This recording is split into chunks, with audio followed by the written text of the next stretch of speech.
ବାପା ଭାଇ ଜେଜେ ସବୁ ଶୁଣ ଭାଇ ଆମେରିକାରୁ ଶାଗ ଭଜା ଖାଇବାକୁ ଆଉଛି। ତାଙ୍କୁ ଖୁସି ଖବରଟା ଶୁଣେଇବି। ମା ମା ମା ଶୁଣିଲଣି ମା? ଜୀବନ ବାବୁ ଆମେରିକାରୁ ଶାଗ ଭଜା ଖାଇବାକୁ କାଲି ଆସୁଛନ୍ତି। ହେଲେ ମା ଆମେରିକାରେ କଣ ଶାଗ ମିଳୁନି କି? ବାବୁ ଏଠିକି ଆଉଛନ୍ତି ଶାଗ ଖାଇବାକୁ। କିଏ ଜାଣେ କିଛି ଚକର ପକର ହେଇଥାଇପାରେ ତାଙ୍କର।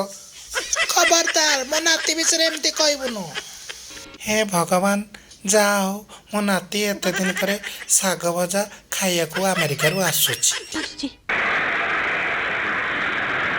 ଶାଗ ଶାଗ ଶାଗ ଖାଇବ ଶାଗ ଖାଇବ ଶାଗ ଶାଗ। ଭାଉଜ ଆମେରିକାରେ କିଛି ମିଳିଲାନି, ତେଣୁ ଛାୟାଟା ତମ ପାଇଁ ନେଇଯାଇଛି, ତାକୁ ପିନ୍ଧିବ। ଆଉ ଇଏ ଜେଜେ ତମ ପାଇଁ ଗଞ୍ଜେଇ ଚିଲମ।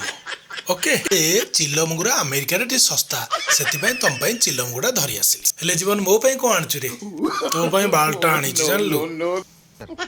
ତୁ କାହିଁ ତା କଥା ଶୁଣୁଛୁ କହିଲୁ? ଆସ ଶାଗ ଭଜା ଖାଇବ। ବାବୁ ଏ ସଜନା ଶାଗ ଭଜା ହେଇଛି, ଭଲ ଲାଗୁଛି ତ? ଆମେରିକାରୁ ଆସିଥିଲି ଏଇ ଶାଗ ଖାଇବା ପାଇଁ। ଛି, ତମ ଧିକ୍ ତମ ଶାଗ। ହେଲେ ତମେ ଆଜି ଶାଗ ଖାଇଲନି, ମୋ ମନ ଭାରି କଷ୍ଟ ହେଲା।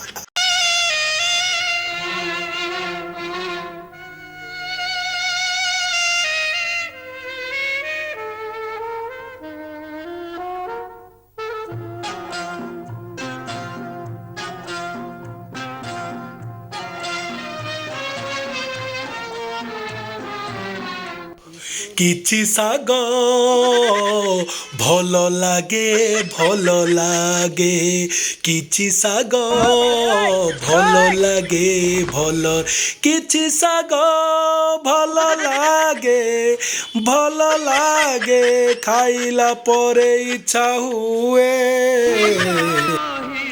हंसी हंसी पी जाती खाली दुख